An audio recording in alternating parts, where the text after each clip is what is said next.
Hello बच्चों, good morning. कल मैंने आपको संज्ञा किसे कहते हैं उसके बारे में बताया था। आज है संज्ञा के भेद, यानी संज्ञा कितने प्रकार की होती हैं, कितने तरह की होती हैं, वो बताएंगे। कि जैसे लड्डू कई तरह के होते हैं। जैसे आपको 15 अगस्त 26 जनवरी में खाने के लिए स्कूलों में मिलते हैं।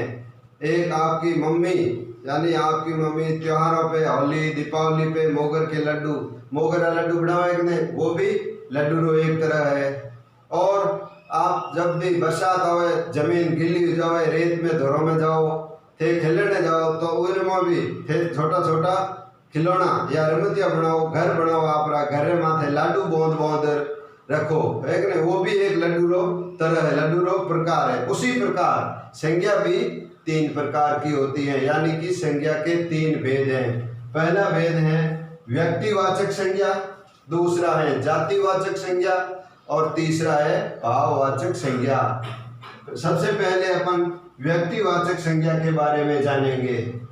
यानी व्यक्तिवाचक संज्ञा, जिस संज्ञा शब्द से किसी विशेष स्थान, विशेष वस्तु, विशेष व्यक्ति के नाम का पता चलता है, तो हम उस संज्ञा शब्द को व्यक्तिवाचक संज्ञा कहते हैं। अर्थात यानी कि किसी संज्ञा शब्द से किसी खास व्यक्ति, यानी विशेष खास व्यक्ति, वस्तु, स्थान का पता चले या हमें बोध हो कि ये खास है, जो कि अपने आप में विशिष्ट होता है, अपने आप में विशिष्ट होता है। यानी कि अर्थात अपने जैसे एकमात्र, यानी वो एक ही हो, इस दुनिया में एक ही हो, तो एकमात्र हो, उन शब्दों को व्यक्तिवाचक संज्ञा कहते हैं।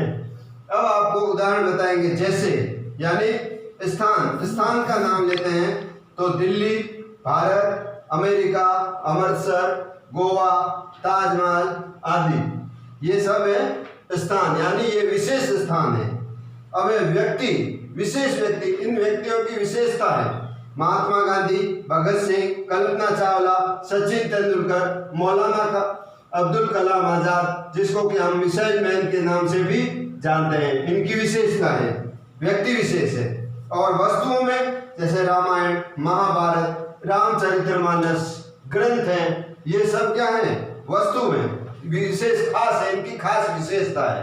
तो ये सब है व्यक्तिवाचक संज्ञा में आता है। अब आगे आपको जातिवाचक व भाववाचक संज्ञा के बारे में बताएंगे। अभी दूसरा भेद, दूसरा प्रकार संज्ञा का जातिवाचक संज्ञा है।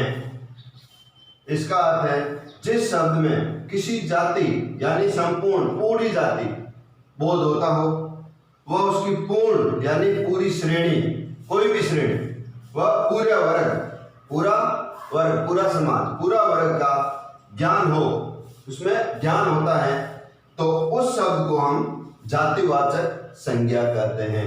अब हम जातिवाचक संज्ञा के उदाहरण देखेंगे कि जैसे वस्तु, तो वस्तु में क्या है, मोटरसाइकिल, कार, ये भी एक जाति, टीवी, मोबाइल। फिर बाद में स्थान है, पहाड़ है, तालाब है, मंदिर है, गांव है आदि, कोई भी स्थान हो जो विशेष जाति का। जैसे जैसलमेर स्थान है, तो जैसलमेर में क्या प्रसिद्ध है, सोनार का किला, तो ये स्थान महत्वपूर्ण स्थान हो गया। दूसरा है प्राणी, तीसरा उदाहरण है इसका प्राणी। प्राणियों में घोड़ा, शेर, लड़का, लड़की आदि, यानी सब आते हैं। अब है तीसरी, ये आपको जो मैंने पहले बताया था उसके नीचे ही लिखना है। पहले मैंने संज्ञा के भेद लिखे थे, व्यक्तिवाचक, भाववाचक, व्यक्तिवाचक, जातिवाचक और भाववाचक। फिर बाद में मैंने व्यक्तिवाचक आपको विस्तार से समझाया था। उसी के नीचे ही आपको जातिवाचक 2 नंबर लगा के जातिवाचक संज्ञा ये पूरी लिखनी है। अभी मैं आपको जूम करके दिखा दूंगा, फिर बाद में आप अपनी कॉपी में लिख देंगे। इसी के नीचे ही तीसरा भाववाचक संज्ञा, तीसरी संज्ञा की प्रकार, वो भी आपको अपनी कॉपी के अंदर उसके नीचे ही लिखनी है।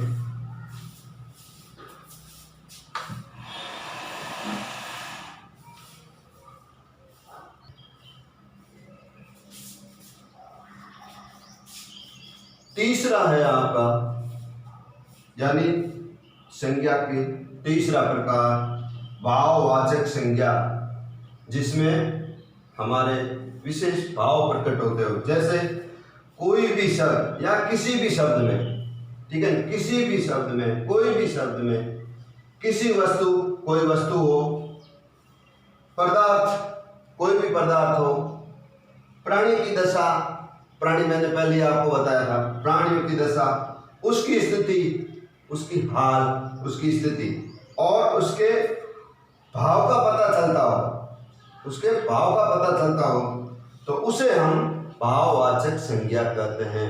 उदाहरण के तौर पर जैसे सर्दी पड़ती है, गर्मी है, जवानी है, बचपन है, बुढ़ापा है, थकान है, खटास है, कोई भी चीज खाते हैं तो हमको अनुभव होता है अपना भाव। जब भी हम मुंह में डालते हैं खट्टी चीज तो हमारे को अनुभव होता है यहाँ ये खट्टी है, भाव पैदा हो गया खटास का। मीठे का, मिठाई खाते हैं, मिठाई का भी भाव पैदा।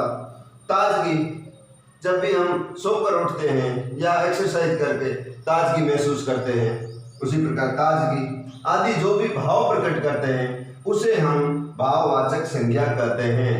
तो आपको संज्ञा किसे कहते हैं, संज्ञा के प्रकार बता दिए हैं। आप इनको देखकर अपनी कॉपी में उतारें और इन्हें याद करें। Thank you.